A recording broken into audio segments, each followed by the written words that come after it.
Think about this for a second. If you're under 25, you never got to experience Michael Jackson in real time. No live concerts, no new albums dropping, no watching the world react to him in the moment.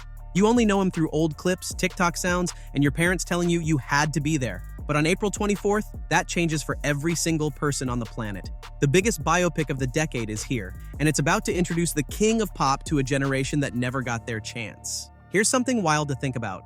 Michael Jackson passed away in June 2009. That means anyone who is 22 years old right now was only 5 or 6 when he died. They didn't grow up watching him perform on live television. They didn't experience the moment Thriller dropped and changed music forever. They didn't see the world stop every time he walked onto a stage. What they got instead were YouTube clips with grainy quality, 10-second TikToks, and maybe a parent's old CD in the car. That's not the full experience. That's not even close. And here's the thing, even with just those fragments, Gen Z is obsessed with him. His music still racks up billions of streams. The moonwalk still goes viral every few months. Billie Jean still sounds like it was made yesterday. Imagine what happens when that same generation gets to sit in a dark theater on a massive screen surrounded by surround sound and experience Michael Jackson the way he was always meant to be experienced. That's exactly what this movie is offering. And based on the early reactions, they are more than ready for it. Okay, real talk for a second. And this is specifically for my MJ fans watching this. You've been waiting your whole life for Michael Jackson film, and I wanted to make something that matches that energy. So I designed an exclusive Michael movie t-shirt, made for fans by a fan. This isn't some generic merch you find on a random website. I put real thought into this because I know how much this movie means to us. Wear it to the theater, wear it the day the tickets go on sale. Wear it just because you're proud to be a fan of the greatest entertainer who ever lived. T-shirt link is pinned right at the top of the description. Go get yours after watching this video. Okay, let's get back to the king of pop. But before we talk about what's in the film, let's talk about why it took Hollywood this long to even try making it. 17 years is a long time to wait, but when you think about the scale of Michael Jackson's story, it starts to make sense. This isn't a straightforward rise to fame story. This is the most layered, complicated, emotional career in the history of popular music, and getting it wrong would have been unforgivable. Development on this film actually began back in November 2019 when producer Graham King secured the rights to tell MJ's story. And if that name sounds familiar, it should. Graham King is an Oscar winner for The Departed and the same producer behind Bohemian Rhapsody, the Queen biopic that became one of the highest-grossing music films ever made. So this isn't someone who stumbled into this project. He knew exactly what he was doing. Then came Antoine Fuqua as director, the man behind Training Day, bringing a raw, performance-driven intensity to the project. And screenwriter John Logan, whose credits include Gladiator and Skyfall, was brought in to shape the story. The official description calls it an intimate look at the life and enduring legacy of one of the most influential, trailblazing artists the world has ever known. This team didn't want to make a Wikipedia page on film, they wanted to make you feel something, and to do that, they made one casting decision that nobody saw coming. When the name Jaafar Jackson was announced as the lead, a lot of people had to Google him, and that's actually part of what makes this story so compelling. Jaafar Jackson is Michael's real-life nephew, the son of former Jackson 5 member Jermaine Jackson, and this film marks his very first acting role. No prior credits, no Hollywood background, just talent, preparation, and a bloodline that connects him directly to the man he's portraying. His family connection and vocal similarity created immediate curiosity the moment his casting was announced. But Jaafar didn't just show up and trade on his last name. He went through a 2-year casting process to earn the role and prove to the filmmakers he was capable of becoming Michael. He trained obsessively.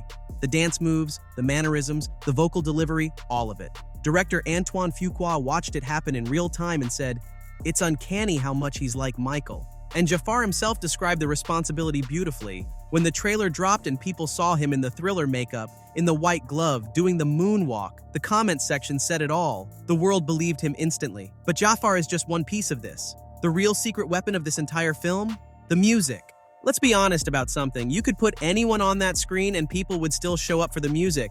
Because Michael Jackson's catalog is genuinely untouchable, and this film understands that completely. The soundtrack features 13 of Jackson's songs spanning his early career with the Jackson 5 all the way through his iconic solo years. But it goes even deeper than the hits you already know. The Michael Jackson estate has been exploring unreleased songs from his archives, specifically outtakes from the Thriller Bad and Dangerous recording sessions, to potentially feature in the film. Think about what that means. Music that has never been heard publicly. Songs that were created during the most legendary recording runs in pop history, now potentially getting their debut in a movie theater. Producers believe this could even raise the film's chances of an Oscar nomination, and potentially send MJ back onto the charts for the first time in years. And honestly, hearing Billie Jean through cinema speakers for the first time is going to be a completely different experience than listening through earbuds. That's the kind of moment that creates lifelong fans. Now let's talk about the actual scenes that are going to make people lose their minds in that theater. There are certain moments in music history that feel almost mythological at this point. The Thriller video, the first moonwalk on live television, the Jackson 5 on the Motown stage. These aren't just performances. They're cultural turning points that changed what entertainment even means. And this film is rebuilding all of them from the ground up. The trailer alone shows Jaafar recreating the Thriller music video, iconic stage performances, life in the recording studio, and the early Jackson 5 days. And the reaction from fans who watched it was immediate and emotional. The film carries a $155 million budget, and you can feel that in every frame of what's been shown so far. This isn't a low-budget passion project. This is a full cinematic event built to make these legendary moments feel as massive as they actually were. For older fans, seeing these scenes recreated will feel like stepping back in time. But for younger viewers who have only ever seen pixelated YouTube footage of these performances, watching them unfold on a giant screen in full cinematic detail is going to feel like discovering something completely new. That gap between knowing about a moment and actually experiencing it, this film is closing that gap. And to bring all of these moments to life, they surrounded Jaafar with some of the most talented actors working right now. Michael Jackson didn't exist in a vacuum. His story is inseparable from the people around him. His family, his mentors, his business team, the industry legends who shaped who he became. And this film gets that completely. The supporting cast reads like a who's who of serious Hollywood talent. Coleman Domingo steps in as Joe Jackson, the complicated, demanding father who both built Michael's career and left deep scars along the way. Lorenz Tate plays Motown founder Berry Gordy. Kat Graham takes on Diana Ross. And Miles Teller plays John Branca, MJ's longtime entertainment lawyer and the business brain behind the empire. Each of these characters represents a different dimension of Michael's world. With this ensemble, the film builds a full picture around Michael, not just the performances, but the entire world he navigated. This isn't just a concert film with a storyline, it's a complete portrait of a human being at the center of an extraordinary universe. All of this brings us to the bigger question: what does this film actually mean for Michael Jackson's place in history? Here's the best comparison we have for what's about to happen. When Bohemian Rhapsody came out in 2018, Queen wasn't exactly forgotten, but they weren't dominating the cultural conversation either. Then that movie hit theaters, and suddenly Queen was everywhere again. Younger people who had never really sat down and listened to them became obsessed overnight. Streams exploded. Vinyl sold out. Bohemian Rhapsody. The song hit the charts again decades after it was first released. Bohemian Rhapsody went on to become the highest-grossing music biopic in history, earning nearly $1 billion worldwide. And the Michael movie is being built with that same blueprint by the same producer. Now apply that to Michael Jackson, an artist whose catalog is already bigger, whose cultural footprint is already wider, and whose new audience is already hungry for more. The streaming numbers are going to move. The vinyl pressings are going to sell out.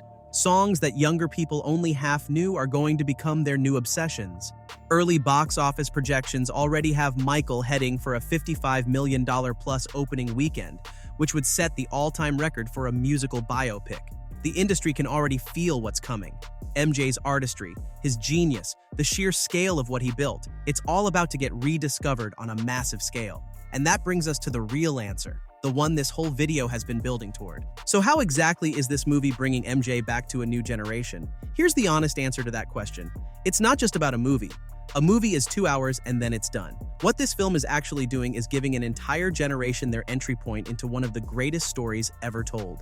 Think about all the people who are going to walk out of that theater on April 24th and immediately open Spotify, who are going to watch old MJ concert footage for the first time and have their minds completely blown, who are going to show their friends the moonwalk and say, "No, you don't understand, watch this." That ripple effect is the real legacy of a film like this.